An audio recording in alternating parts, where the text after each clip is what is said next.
Paul Morphy wasn't just a chess player.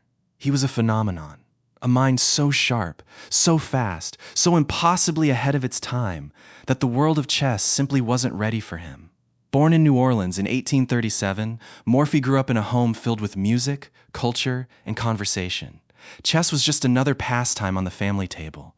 But for Morphy, it became something else, something natural, something effortless. He didn't study thick books or memorize endless openings.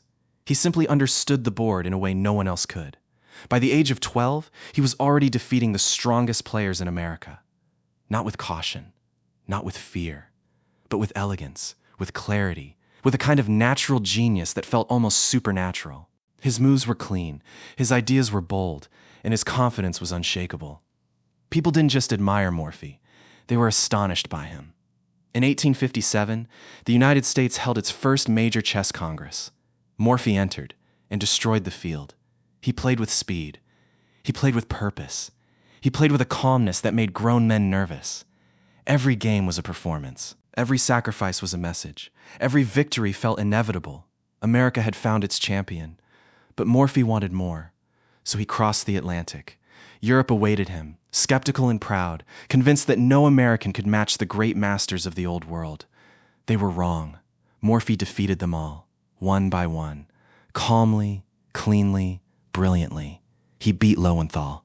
He beat Anderson.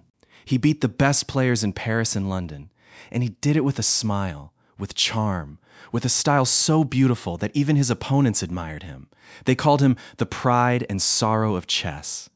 Pride, because he was magnificent. Sorrow, because no one could stop him. Morphy's games were not just games. They were stories. He sacrificed pieces not for chaos, but for clarity. He attacked not blindly, but with perfect calculation.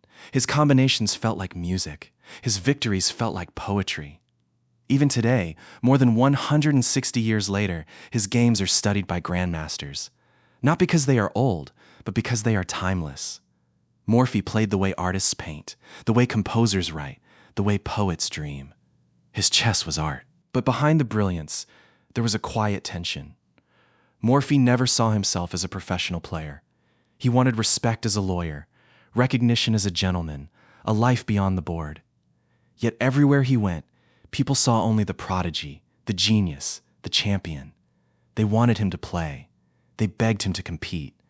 They expected him to shine. And slowly, the weight of that expectation began to press down. And then, suddenly, Morphy stopped. He left chess completely. Forever. No farewell match. No final tournament. No explanation. He returned to New Orleans, trying to build a life outside the game that had defined him. But the world didn't understand. And Morphy, the brightest mind of his generation, began to fade into silence. Some say he felt misunderstood.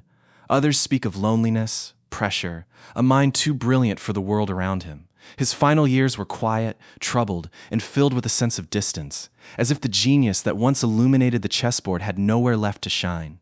In 1884, at just 47 years old, Paul Morphy died, alone, quietly, leaving behind a legacy that the world would only understand decades later. Today, Paul Morphy is remembered not just as a champion, but as a miracle, a player who appeared too early, a mind that saw the board differently, a genius who changed chess forever. Morphy didn't just play chess, he revealed what chess could be. And even now, more than a century later, his brilliance still shines. Paul Morphy, the first great genius of chess, the magician who arrived before magic was understood.